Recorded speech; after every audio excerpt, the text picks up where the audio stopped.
Welcome back to this week's episode of Behavioral Science for Brands, a podcast where we bridge the gap between academics and practical marketing. Every week, we sit down and go deep behind the science of some of America's most successful brands. I'm Michael Aaron Flicker. And I'm Richard Shotton. And today we're continuing a mini-series that we've started called Behavioral Science for Agencies. And specifically, we're diving into the topic of copywriting. Let's get into it. But before we get into today's episode, Richard and I wanted to share something that we've been working on for almost 2 years. It's our biggest project yet, and it's called Hacking the Human Mind. And this is a book that came out this September. It's got 17 brands, just like what we cover here on the podcast, and over 30 behavioral science principles that we go deep on. We wrote it to be practical, insight, and hopefully enjoyable to read. And we've had lots of praise so far. So Robert Cialdini has said he couldn't put it down. And Rory Sutherland said it was a book for the ages. You can find it on Amazon. Just search Hacking the Human Mind or wherever books are sold. Thanks for your support. So Richard, we kicked off this mini-series, Behavioral Science for Agencies, back in episode 72 with media planning.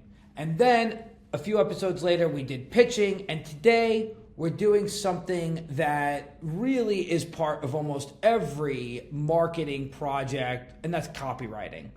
And, copywriting, great copy, it shapes perception, it creates emotion, and it can also nudge behavior when it's done in the right way. And for those of us who've spent hours in ad agencies, debating this word versus that word, what does premium mean? What does superior mean? We have a obsession with talking about what do words mean, how will they be perceived? And so we thought of all the areas where we could help agencies really think more deeply about how behavioral science can help make your copy more persuasive, more memorable, more effective. We thought this would be a great episode.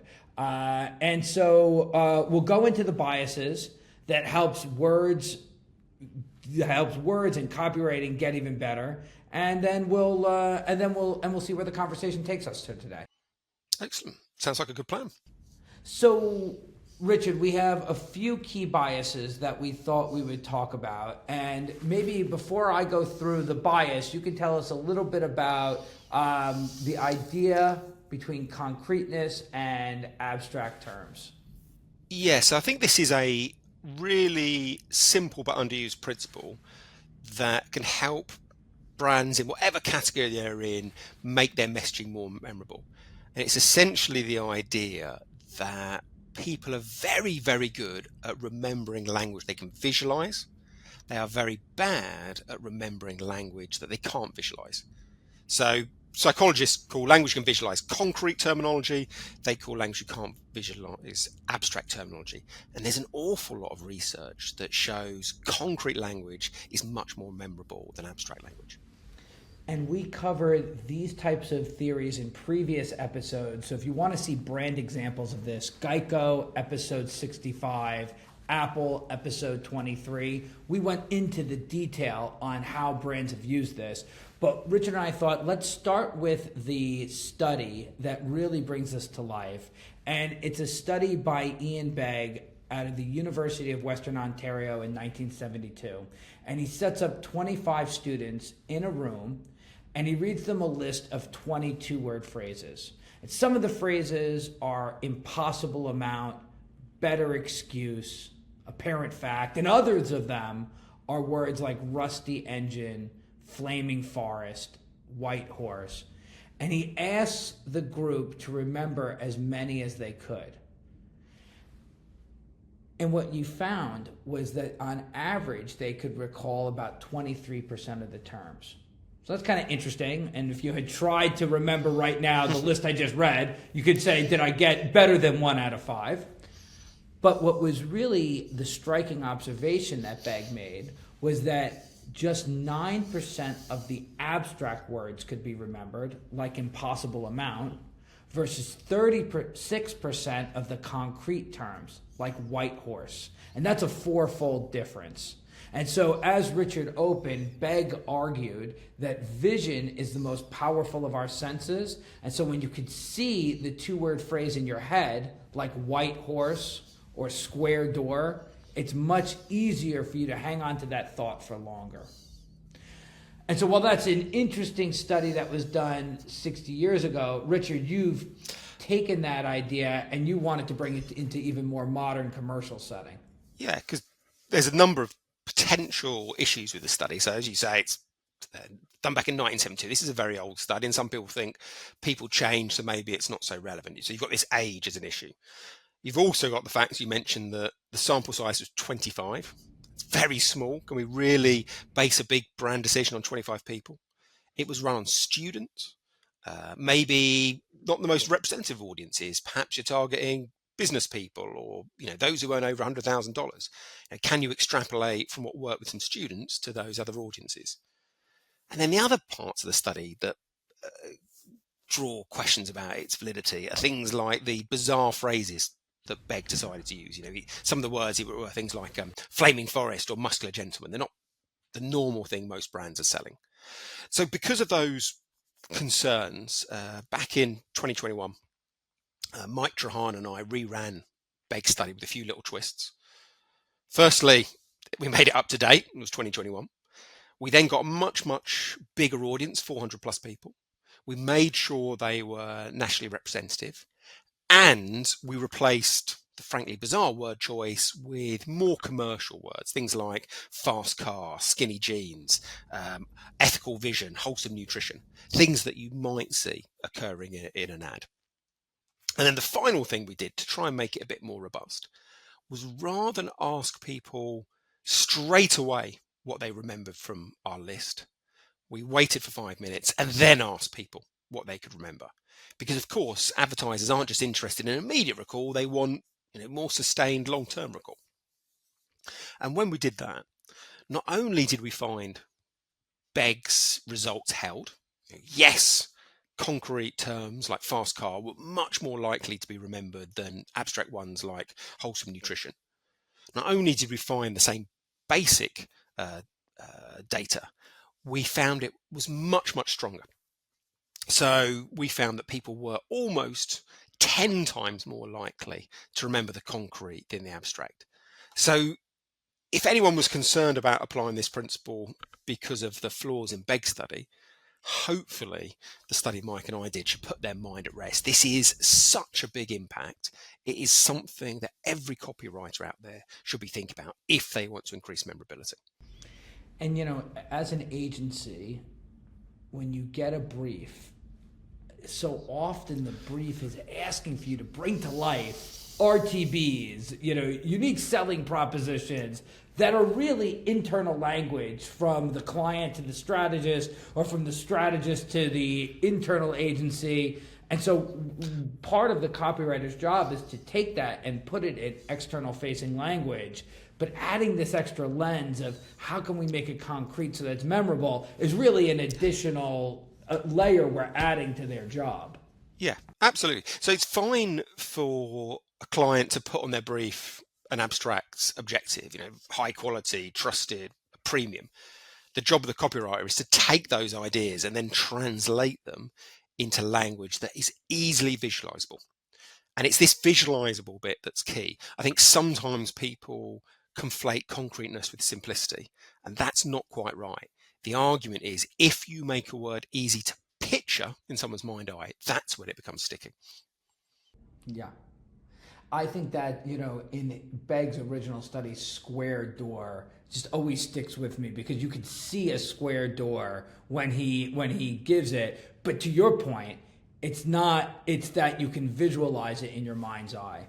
And one of the things you and I love to do is say, where in the real world do we see brands that could have taken advantage of this? And there's just so many brand taglines that do this. M&M's, melts in your mouth, not in your hand. You can see it melting in your mouth. You can feel it. Maxwell House coffee, good to the last drop. You can visualize the drop of coffee, and you could see it. And so these strap lines, these taglines, help take things like the taste of chocolate or the smell of coffee and makes them much more concrete in your mind. Yeah. Good to the last drop could be consistent quality. Being able to imagine and visualize a drop makes it memorable. Consistent quality, people can understand it, but 30 seconds after putting the newspaper down where they'd read it, they'd have forgotten it. The skill of the copywriter is to take those abstracts, ideas, and make them visualizable. It's not easy, but knowing that's a big goal certainly makes it more likely to be achieved. Yeah, and I wonder how much of this is, again, about helping insert the visual into the mind's eye. And that's giving agency to the consumer, to the buyer. So the buyer hears Skittles taste the rainbow. And they complete the thought. They see the flavorful rainbow. And so in completing the visualization, they're doing a little bit of effort to think about it, but they're not thinking, what does wholesome goodness mean? That's a concept. There's a lot of brain cycles to figure out wholesome goodness.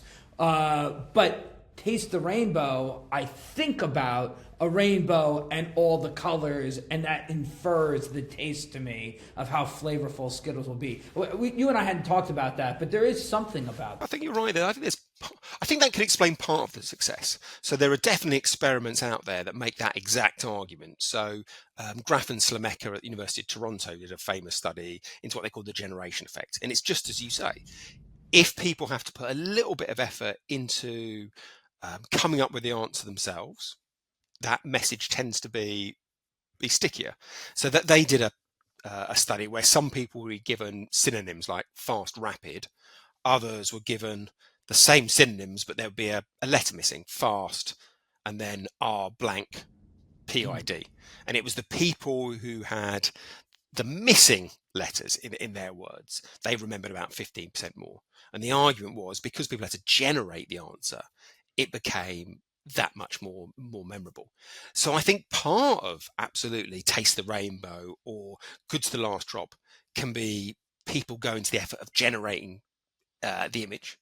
But there's also something else going on, which is this visual sense being the most important.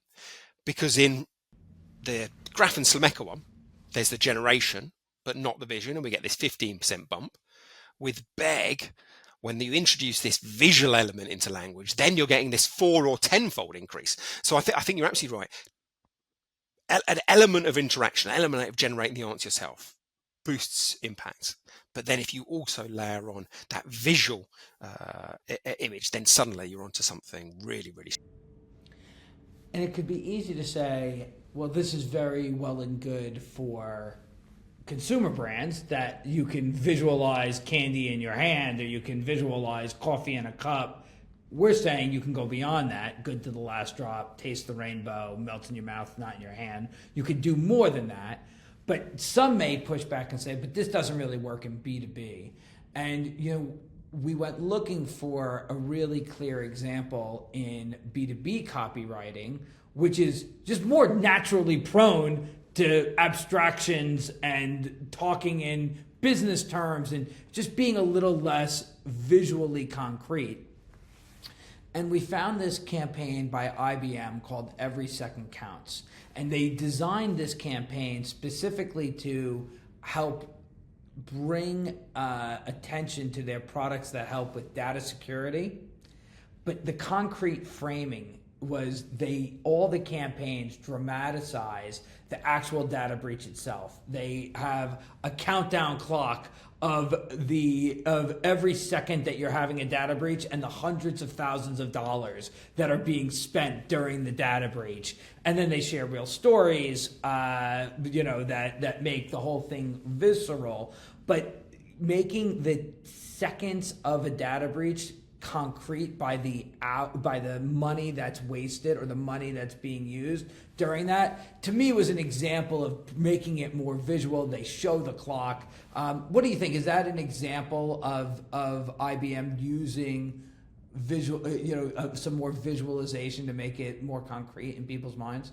And I think often with these experiments, you've got almost families of studies that are all very interrelated. And the one it reminds me of there is the picture superiority effect. So, what's his bloody name? I think it's university. It's either Daniel Marrow or Yarrow. I always get it mixed up. I think it's Marrow, uh, where he gives people some very, very simple instructions about how to take medication. And sometimes they just get it as text. Other times they are given the text with a simple visual of the times of day they're meant to take these pills. And what he finds is that the proportion of people who can't remember the instructions a little bit later, it's 19% of people fail to remember them with the text only version. It's 10% with the text plus visual. Now, to me, that is an example essentially of concreteness coming to action. There might be situations in a B2B setting where it's really, really hard to use visualizable language. Well, if you can't do that, maybe the next best thing is, in your direct mail or your email, making sure you accompany your instructions or the data you're trying to communicate with a very simple visual. I think that is certainly in the same area. Yeah, that's very helpful to hear because again, the purpose of all of this is to help be more memorable and more able to be recalled what we were talking about. So the whole point is to increase salience and memorability. Fair to say? Yeah, absolutely. Cool. So we've talked about our first big idea here, concreteness. And then we have a second idea for copywriters and agencies when they think about how to use behavioral science in their copywriting. So this is one that I'm fascinated by, and it's the idea that if you want to convey competence and intelligence, communicate as simply as possible. Now, I think most copywriters would know that, but that doesn't make the behavioral science experiments worthless. What it suggests, because if anyone's ever picked up a magazine or read brand content, they know that it often is very, very complex. What it suggests is the copywriter knows this principle, but they struggle to persuade the client. And here, behavioral science fulfills a different role. And maybe it's persuading the client to adopt some of our copywriting recommendations. So the experiment in question comes from 2006. It's from a Princeton psychologist called Daniel Oppenheimer. And Oppenheimer gives his experiment one of the best names ever. So the paper title is Consequences of Erudite Vernacular Utilized Irrespective of Necessity, the problem with using long words needlessly. Yeah, exactly. So he's living up to his own mantra. And what he does in this study, really simple. He gets abstracts from academic journals. So these are the précis of the studies right at the top of the journal It's article. a one paragraph summary of what the entire academic paper will be. Exactly. He then shows that to readers, and then the readers rate the intelligence of the author. Now, sometimes he shows people the original abstract, which has jargon in it, unnecessarily complicated words. But other times he shows people the same basic abstract, but he has replaced the complex terminology with simpler alternatives. And what Oppenheimer finds is that it's the second group who rate the author as more intelligent than the first group. It's the second group rate the author at 13% more intelligent than the first group. Now that contradicts what I think most marketers think. I know copywriters often believe in the power of simplicity, but the people who are signing off the work, they often think the way to signal their expertise, the seriousness of their product, is to speak in a very, very complex way. They think that signals intelligence.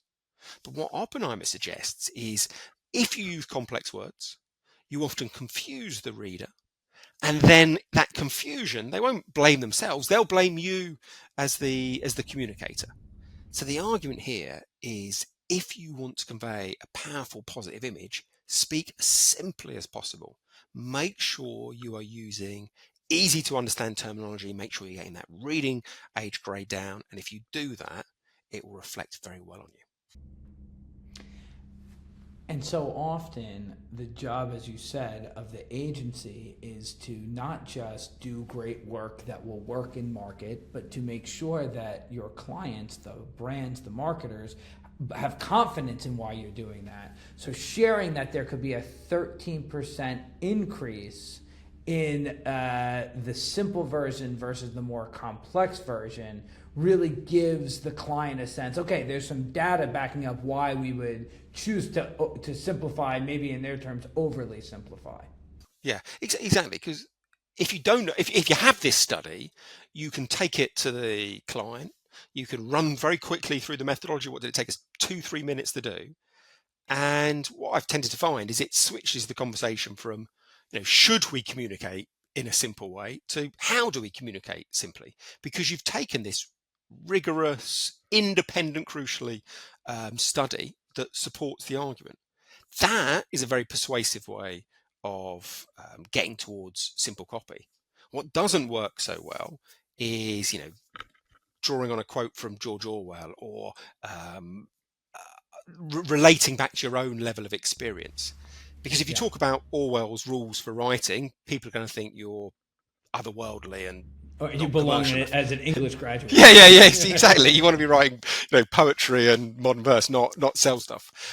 But the other part is it just invites someone to say, well, in my experience, that doesn't work. My experience is we need complex terminology. You just get this trapped in this spiral of going round and round and round with different subjective opinions.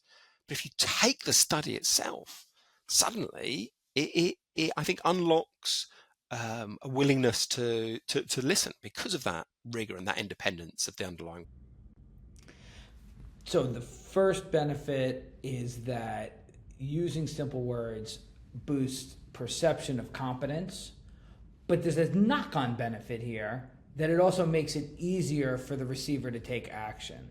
And make it easy would be at the base level behavioral science teaching 101s, the EAST method, the E is easy, right? Making it easy is of huge importance in a lot of behavioral science insight work.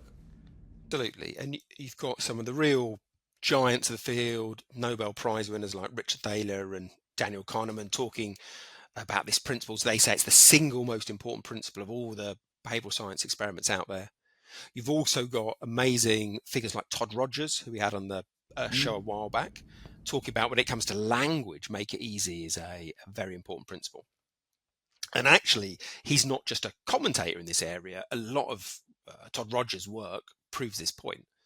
And his argument is, look, you can make something easy by reducing the reading age of the words that you use.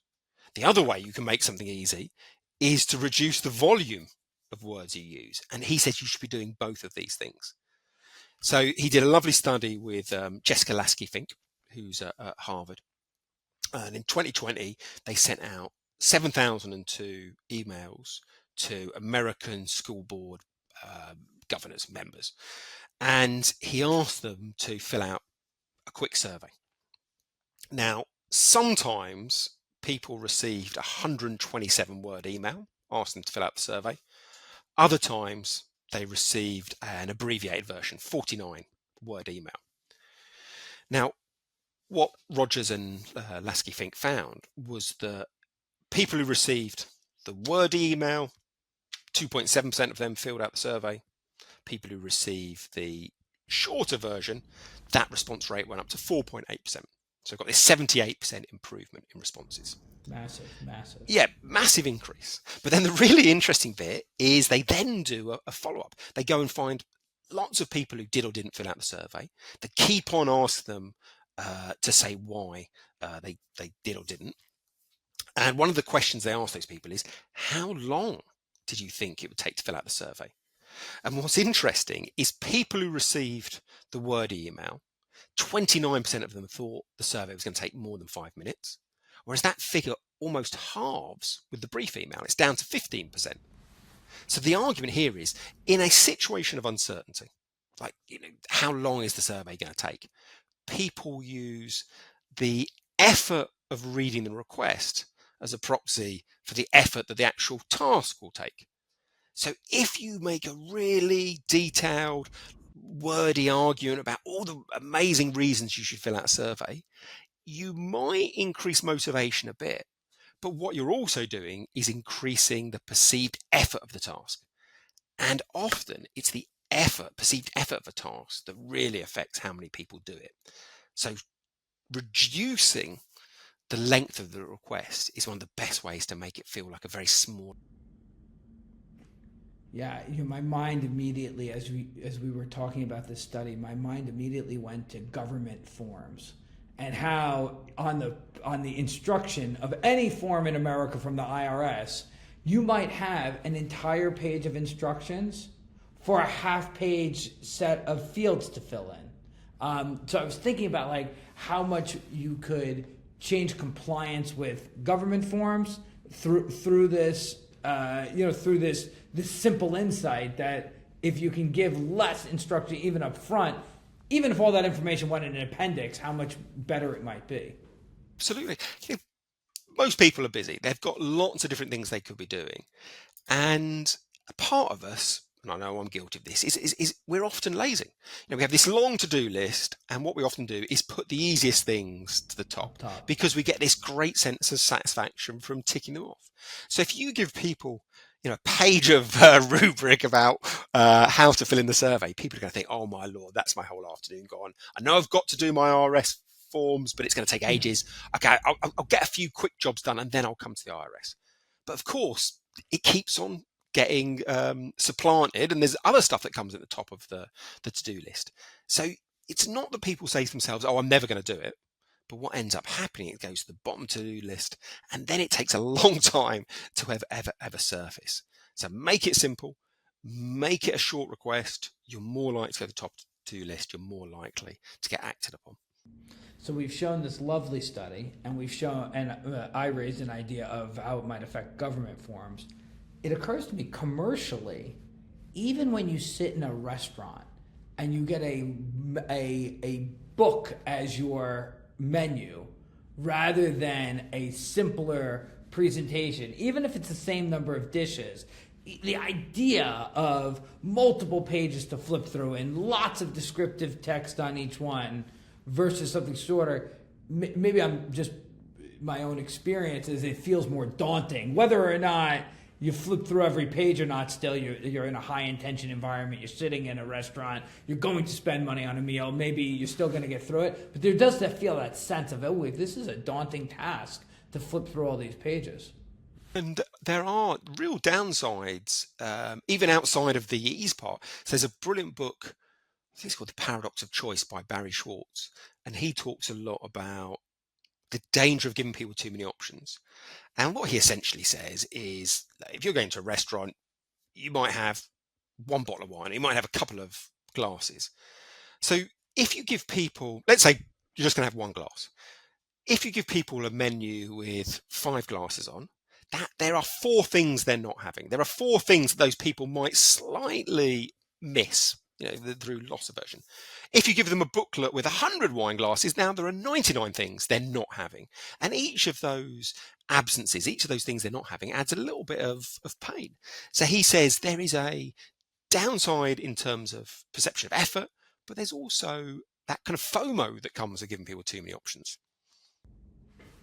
Yeah, it's really helpful for copywriters and agencies to say, so we know this is happening. How do we bring this into every piece of work we're bringing to the world? And so making it easy, making it shorter is really a way to help drive better outcomes for their work. So do we have a third and maybe final idea we can bring to copywriters how they can apply behavioral science? Absolutely. And we've talked about some broad principles, but there are lots of studies that kind of go down to very specific word choice. And one that I think is fascinating that more people could apply is the idea of loss aversion.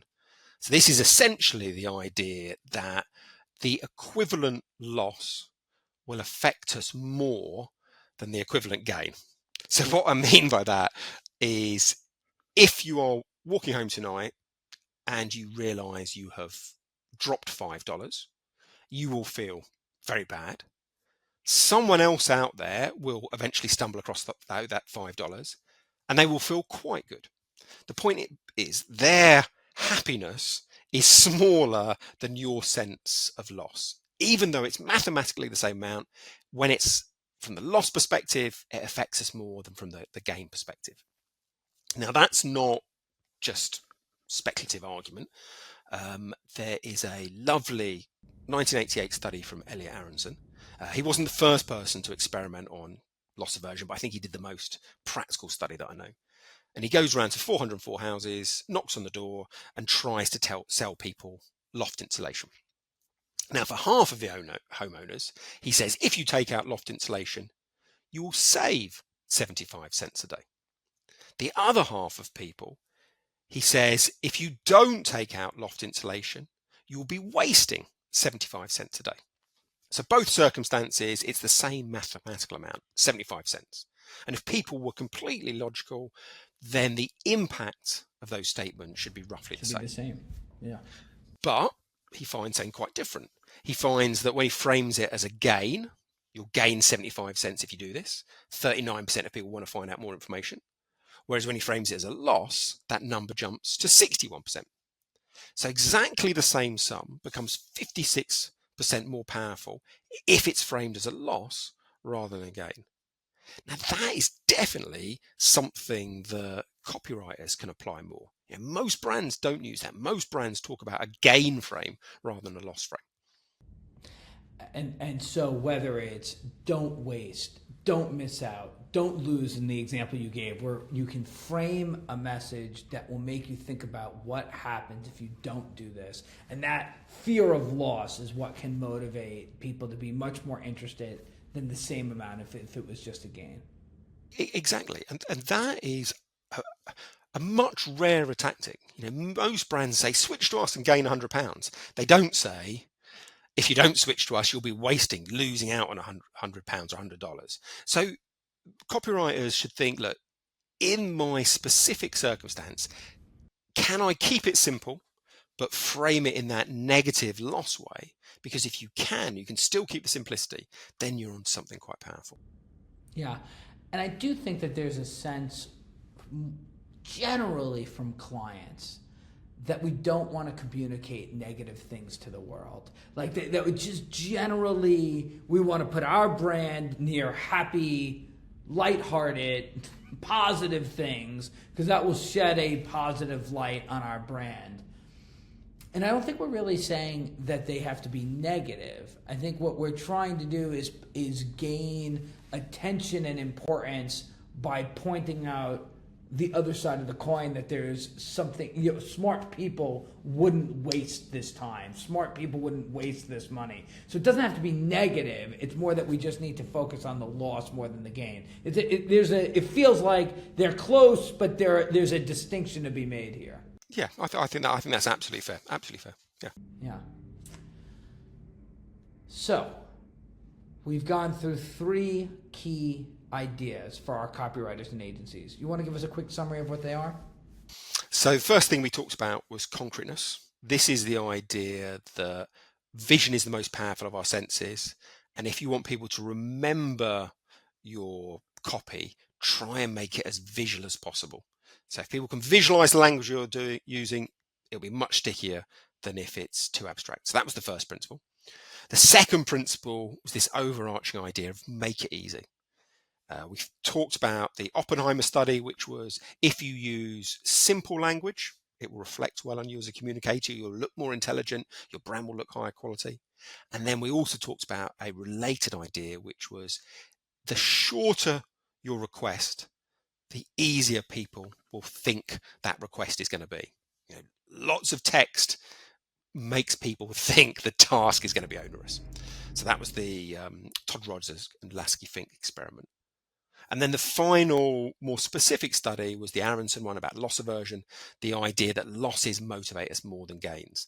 So don't just tell people what they'll gain from taking out your product. Tell them what they'll miss out on, what they'll lose out on if they don't take out your product. And then a subcontext that we spent a bit of time in the middle of the conversation was thinking about how agencies can use academic studies to give their clients more confidence that this is not just opinion or shared experience. This has got independent research that should give you confidence that this approach is more likely to work in the real world. Yeah, absolutely. I think that affects people both in the copywriting department, but beyond. But it's an important, valuable use of behavioral science. Yeah, and if Richard and I were to say an underlying motivation of the podcast overall, we want to help marketers become more effective, brands and agencies be more effective in their work. And underneath that is a belief that we have that there's really a lot of academic work that can inform that. Like, we believe that if we can find the right connective tissue and we can give you all those insights, then make use of that in the world, and it will make your agency more successful and it will make your work more effective.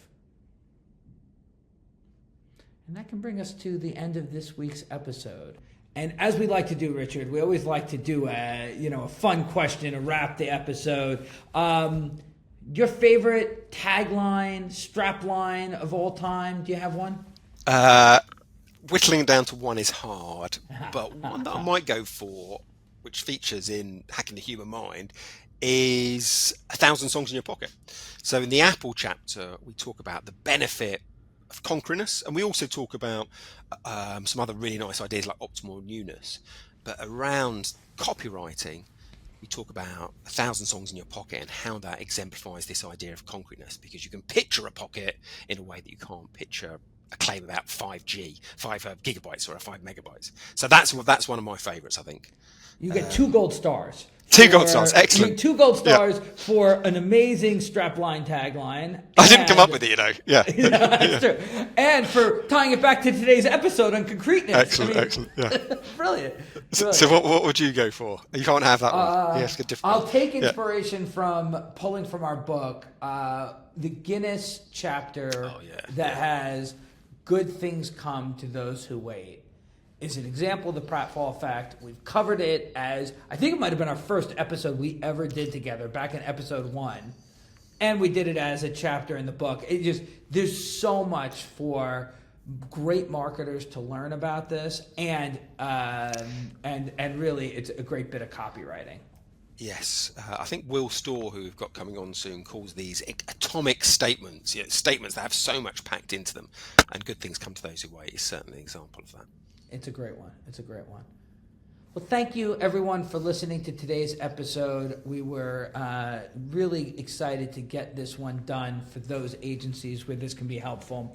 As always, we'd ask, leave us a comment, like the page, and if this was helpful to you, please share it with others that you think would really find value in the topics of behavioral science and copywriting. Until next time, I'm Michael Aaron Flicker. And I'm Richard Shotton. Happy listening.